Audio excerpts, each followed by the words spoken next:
توکلت علیک یا رب العالمین۔ تبلیغی جماعت کے امیر اور بانی جناب الیاس کاندھوی صاحب رحمت اللہ علیہ سے متعلق ایک روایت ہے کہ انہوں نے تمام ہندوستان کے علماء کو جمع کیا، اور وجہ کچھ یہ ہوئی کہ وہ اپنے خادم کے اصرار پر ان کے گاؤں تشریف لے گئے میوات میں ایک شادی پر۔ جب نکاح کی رسم شروع ہوئی تو انہوں نے دیکھا لگن منڈپ میں جو ہون جلتا ہے وہ روشن تھا، اور دولہا اور دلہن نے اس کے گرد ہاتھ جوڑ کر چکر لگانے شروع کیے اور لا الہ الا اللہ محمد جی رسول اللہ، لا الہ الا اللہ محمد جی رسول اللہ کا ورد کرتے ہوئے انہوں نے 7 پھیرے لیے۔ اسلام اور مسلمانوں کو اس حال میں دیکھ کر ان کے دل پہ کیا گزری ہوگی۔ میں ایک آپٹیمسٹ آدمی ہوں، اس لیے یہ امید کرتا ہوں کہ سب سمجھتے ہوں گے، سب کو دکھ ہوتا ہوگا۔ اگر آنسو آنکھوں سے نہ نکلے ہوں تو ایک بار کو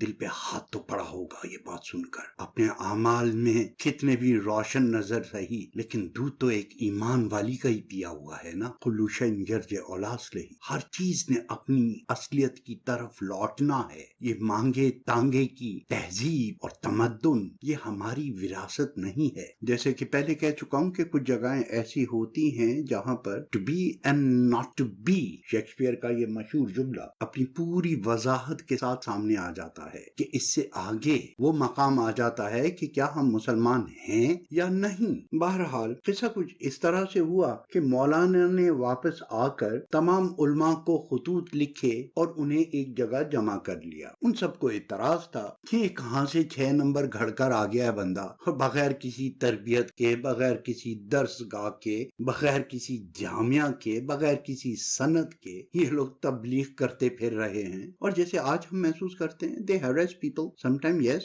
میں ان میں بہت عرصہ رہا اور حقیقت یہ ہے کہ بہت تنگ بھی رہا، اور ایک طویل عرصے تک ان کے ساتھ کام کرتے ہوئے اپنے دوستوں کو ان سے بچاتا بھی رہا کہ زبردستی ان سے نام لکھوا لیتے تھے اور پھر وہ آ کر مجھ سے وہ نام کٹوا دیتے تھے۔ تو ایک وقت ایسا آیا کہ جب کسی جماعت نے نام لکھوائیں جی تو مجلس میں موجود 100% لوگ ہاتھ کھڑا کر دیتے تھے کہ جی جتنا چاہیں لکھ لیں، 4 مہینے کیا آپ 1 سال لکھ لیں، الحمدللہ ہم تیار۔ کہ یہاں کے لوگ تو ماشاءاللہ ماشاءاللہ ماشاءاللہ۔ جب وہ چلے جاتے تھے تو وہ کہتے تھے، میرے پاس آتے تھے کہ بھئی آپ تو سمجھتے ہیں، آف کورس آئی ڈو۔ تو اس وقت بھی ہندوستان میں ایسا ہی کچھ معاملہ تھا۔ تو علماء اس تبلیغی جماعت سے بہت تنگ تھے اور ان کے بارے میں بیانات ہوتے تھے، ان کے بارے میں مساجد میں اعلان ہوتے تھے، ان کو باقاعدہ مساجد میں رکنے اور رہنے کے لیے یعنی آلموسٹ ممنوع قرار دیا جانے لگا ہر جگہ سے۔ آہستہ آہستہ ان کی مخالفت بہت زیادہ بڑھ گئی۔ تب انہوں نے یہ فیصلہ کیا کہ ان سب علماء کو ایک جگہ جمع کر کر کچھ بات کی جائے۔ وہ تو پہلے ہی ادھار کھائے بیٹھے ہوئے تھے کہ اس بندے سے 2 ہاتھ کریں، اور ہر ایک کو یہ موقع مل رہا تھا کہ اتنے بڑے اجتماع میں ان کو گھیرا جا سکتا ہے، تو سب لوگ آ گئے۔ لیکن وہ کہتے ہیں، میں ایک آیت کو اکثر دہرایا کرتا ہوں کیونکہ بار بار یہ آیت میرے سامنے آ جاتی ہے، وَمَا مَكَرُوا وَمَكَرَ اللَّهُ وَاللَّهُ خَيْرُ الْمَاكِرِينَ، کہ ایک چال تم چلتے ہو، ایک چال تمہارا کانٹر پارٹ دشمن چلتا ہے، لیکن سب سے بہترین چالیں چلنے والا تو اللہ ہی ہے، اور یقیناً اسی کی چال کامیاب ہوگی۔ تو مولانا نے ان لوگوں کو بلا کر اغراض و مقاصد بتانے کے بجائے اپنے اسی ملازم کو کھڑا کر دیا، تو لوگ سمجھے شاید سپاس نامہ پڑھا جا رہا ہے۔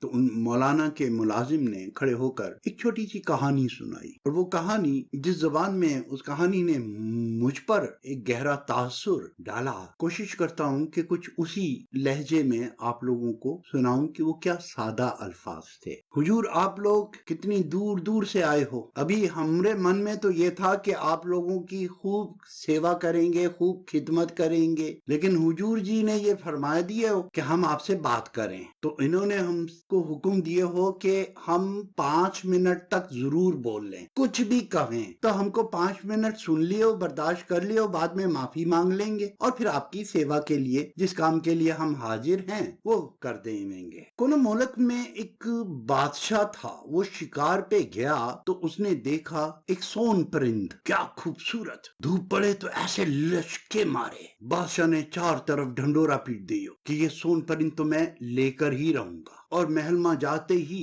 اس نے اپنی پوری فوج کو کہہ دیا کہ جو اس پرند کو لے کر آوے گا میں اس کو بہت انعام دوں گا۔ تب دوڑا دوڑی لگ گئی، بھاگم بھاگ ہو گئی، اور پیچھے سے اس بادشاہ نے ایک سون کا پنجرا بنوایا کہ اس کے اندر ہمارا وہ سون پرند رہے گا۔ بڑے بڑے شکاری آئے، انہوں نے جال سینتا، اور جہاں پر وہ خوبصورت خوبصورت آواز میں چہکیاں مارنے والا پرندہ انہوں نے دبوچ لیا اور لا کر بادشاہ کے سون پنجرے میں رکھ دیا۔ بادشاہ آیا تو دیکھا کالا کلوٹا سا ایک کوا اس کے اندر کائیں کائیں کائیں کائیں کر رہا۔ بادشاہ نے غصے میں دیکھا کہ یہ کیا ہے، اور اس نے بھی ایسی ہی محفل جمائی ہوئی تھی، دور دور سے اس کے مہمان آئے تھے اس سون پرند کو دیکھنے کے لیے، اور جب اس کوے نے کائیں کائیں کی تو بادشاہ نے کہا یہ کیا ہے؟ ان کا جی جال تو ہم نے سون پرند پر ہی ڈالا تھا، اور وہ سسرا پتہ نہیں کدھر چلا گیا، یہ ہتھے لگ گیا۔ تو بھائیو میرے بزرگوں اور انہی کے الفاظ میں جو آج تک تبلیغی جماعت میں جاری ہیں،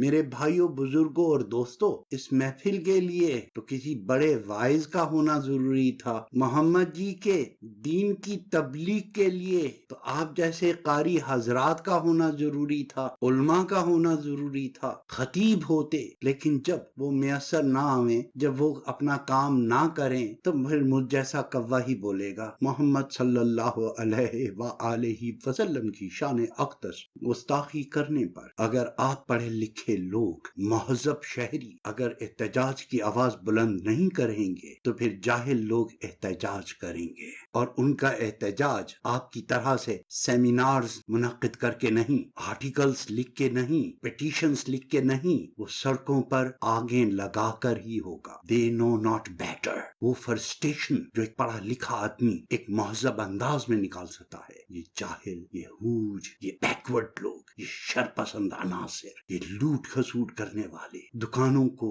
ناموس رسالت کے نام پر لوٹنے والے لوگ، رکشوں کو آگ لگا دینے والے لوگ، ایک دوسرے سے اپنی دشمنیوں کو ایسے ہنگاموں کے درمیان میں سیٹل کرنے والے کرمنل عناصر، یہ سڑک پر کیوں آئے؟ کیونکہ آپ لوگ خاموش تھے، خاموش ہیں۔ آپ لوگوں کا قلم چلتا ہے تو گھر کی لانڈری باہر آتی ہے، آپ لوگ شاعری کرتے ہیں تو کسی کی عصمت دری، کسی کے ساتھ زیادتی، کسی کے ساتھ بے انصافی، بالفاظ دیگر ایک مزید نیگیٹیویٹی پھیلانے ہی کے کام آتی ہے۔ کیسے کیسے میں نے ان 2 دنوں میں آرٹیکلز پڑھے ہیں، تصویریں دیکھی ہیں، وہ نجب الطرفین سید زادے آل رسول کی عزاداری میں سڑکوں اور گلیوں میں اپنا خون ناموس آل رسول پر وارنے والے لوگ، چھریوں کے ساتھ عزاداری کرنے والے لوگ، اور ان میں ایک سوفسٹیکیٹڈ طبقہ میرے شاگردوں میں سے ہے۔ یس، جب ان سے بات کی تو الحمدللہ ہر محرم میں بلڈ بینک میں خون دے کر آنے والے لوگ کہ جو ہم خون بہا رہے ہیں یہ کسی کے کام آ جائے، کوئی زندگی سے بھی بچ جائے، ماشاءاللہ۔ لیکن دوسری طرف میں ایسے ہی نجب الطرفین لوگوں کو دیکھتا ہوں کہ کوئی تو غالب اور اقبال کے شعر لکھ کر خوش ہے۔ ارے بھائی یہ تمہیں یہ موقع نظر آ رہا ہے؟ بھائی وہ ایک انگریزی کا جملہ ہے پٹ اپ اور شٹ اپ، کم از کم یہی لگے کہ بھئی شاید وہ مصروف تھا کہیں، اتنی بڑی بات چیت ہو گئی اور اس تک شاید نہ پہنچی ہو، نہیں وہ اپنی پریزنس بھی دکھا رہے ہیں۔ آل محمد صلی اللہ علیہ وآلہ وسلم کی تعظیم میں، ان کی عزت اور ناموس پر عزاداری کرنے والے، اپنے بدنوں سے خون نکالنے والے کہہ رہے ہیں کہ محمد صلی اللہ علیہ وآلہ وسلم کی محبت میں کسی معصوم کا خون بہانا جائز ہے؟ کیا کہوں اسے؟ اب سوال تو بنتا ہے، لیکن اس کا جواب بھی ابو حسن اور ابو حسین دے چکے کہ بات صحیح ہے مگر غلط وقت پر ہے۔ آپ لوگوں کو اپنا کلچر دکھانے کے بہت سارے موقع مل جائیں گے۔ جب کارٹون کی بات ہو رہی تھی تو میں نے اس وقت بھی کہا تھا کہ اس سے پہلے کہ تسنیمہ نسرین کی طرح سے 100 سے زیادہ لوگ جان کی بازی ہار جائیں، سلمان رشدی کے واقعے کی طرح سے 300 ساڑھے 300 سے زیادہ لوگ اپنی جانیں گوا بیٹھے، ان کو مارنے کے لیے کوئی باہر سے نہیں آیا تھا، یہی ہماری پولیس تھی، اور ہمارے ہی خطے میں پاکستان، انڈیا اور بنگلہ دیش میں۔ اب آپ جاہل کہیے اسے، کیا فرق پڑتا ہے؟ کیا جاہل کو حق نہیں ہے محمد صلی اللہ علیہ وآلہ وسلم سے محبت کرنے کا؟ وہ اپنے ہی طریقے سے اپنی محبت، اپنی جانثاری اور اپنے غصے کا اظہار کرے گا۔ آپ کے لیے کتنا آسان ہوتا ہے، excuse me, I am sorry, pardon me, I beg you pardon, دن میں کتنی مرتبہ دہراتے ہیں؟ ایک دفعہ کہیے تو صحیح اردو میں معذرت چاہتا ہوں، میں معافی مانگ رہا ہوں، مجھے معاف کر دیجئے۔ بغیر سوچے سمجھے، کیونکہ وہ اندر نہیں لگتی نا. شنا شنا شنا، جاب پر جاتے ہوئے، ٹنل پانا میں آتے ہوئے، سڑکوں پہ جاتے ہوئے، ہر ایک کو شنا شنا شنا شنا کرتے پھرتے ہیں. معلوم ہے اس کا مطلب؟ میں خادم جناب، میں تابعدار جناب، میں تڑا غلام جناب، یہ مطلب ہے شنا کا. شنا رے، آپ کا ملازم ہوں. I am your servant. علامہ اقبال رحمت اللہ تعالی علیہ نے فرمایا تھا کہ ہم تو باتیں کرتے رہ گئے اور بڑھئی کا بیٹا بازی مار گیا. اور آپ نے رو کر کہا تھا کہ مجھ سے تو یہ بھی برداشت نہیں ہوتا کہ کوئی یہ کہے کہ تمہارے نبی نے خدا نخواستہ خدا نخواستہ خدا نخواستہ میلا لباس پہنا ہوا تھا. یعنی اقبال اپنی صفائی پیش کر گئے کہ ابھی وہ ایکوائر ہی کر رہے تھے کہ کیا ہوا تھا، ان تک حقائق سامنے نہیں آئے تھے. ہم تو باتیں ہی کرتے رہ گئے، یعنی ہم انکوائر کرتے رہ گئے اور وہ بازی بھی لے گیا. اگر اقبال کو پوری بات معلوم ہو جاتی، اگر آپ حسن نثار نہیں اور اقبال کو واقعی سمجھتے ہیں مفکر پاکستان، ترجمان قرآن، تو آپ مزار اقبال وہاں دیکھتے جہاں آج غازی علم دین شہید کا مزار ہے، جہاں میانی صاحب میں. خواندگی کا معیار دیکھیے آپ اپنے ملک کا. وہ گالی گلوچ کرنے والا آدمی، دلیو دلیو دلیو کہہ کر پکارنے والا آدمی، کیا وہ آپ سے نمبر نہیں لے گیا؟ اپنی گریبانوں میں جھانک کر دیکھیے، کس منہ سے کہیں گے آپ اپنے آپ کو نجم الطرفین،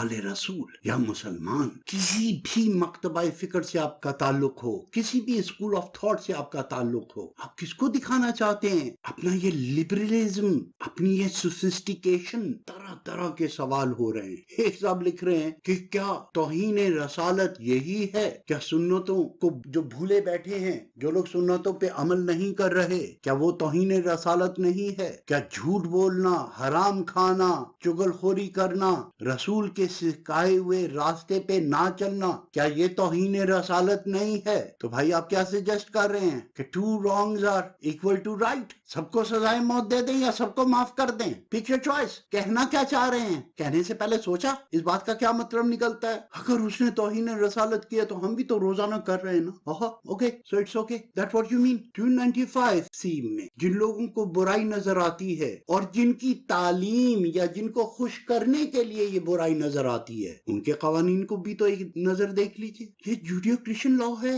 Whosoever blaspheme thy Lord or his prophet should put into death, says the Lord. آپ ان کے سامنے خجالت محسوس کر رہے ہیں کہ یہ ایسا وحشیانہ کہ کوئی کسی کی بستی کرے تو ہم اس کو جان سے مارتے ہیں. وہ نبی کیوں نہ ہو، ہم ذرا پڑ گئے ہیں ان چھوٹی موٹی باتوں پر اتنا ایکسٹریم پر سوچنا. وہ لوگ آج بھی ایمبولینس کا چلان کر لیتے ہیں سبت کے دن.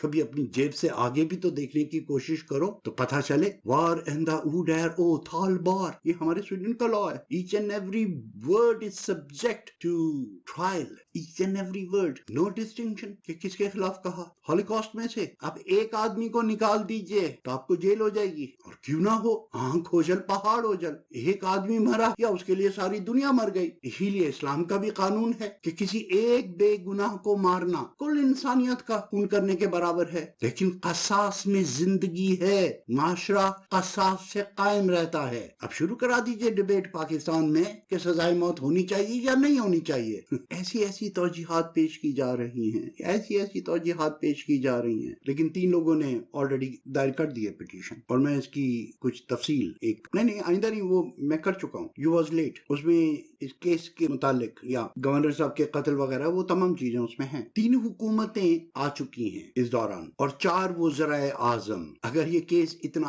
آسان ہوتا جیسا کہ ثاقب نثار صاحب کے سامنے رکھا گیا ہے تو گورنر صاحب 3 دفعہ جا کر اس سے ملاقاتیں نہ کرتے، اور یہ 5-6 جو پریس کانفرنسز کی انہوں نے اور 20 ملاقاتوں کا جو انہوں نے ذکر کیا ملک کے اندر اور ملک سے باہر بڑے بڑے لوگوں سے جو انہوں نے میٹنگز کی اور اس کا حال بتایا، تو وہ اس مرسی پٹیشن کو اس وقت ہی ختم کروا سکتے تھے، کر سکتے تھے. اگر کیس اتنا کچا ہوتا ہے، اتنا نازک ہوتا جیسا اب سامنے آ رہا ہے. بہرحال تو وہ تفصیلات دوسرے سیکشن میں ہیں تو انہیں علیحدہ علیحدہ کر لینا. ہاں یہ ریکارڈنگ تو آف کرو نا، ٹھیک ہے. اللہ پاکستان اور پاکستان کے حامیوں کو اپنے حفظ و امان میں رکھے. فی امان اللہ. اللہ احد، رب دو عالم پہ یقین ہو، ایسا یقین جس میں چنا ہو نہ چنی ہو. مرنا ہو کہ جینا ہو، وہ دنیا ہو کہ دین ہو، سب کچھ ہے اسی کے لیے یہ ذہن نشیں ہو۔ ہے یہ وہ عقیدہ سرے سرمایہ ہستی، اغیار جسے کہتے ہیں بنیاد پرستی۔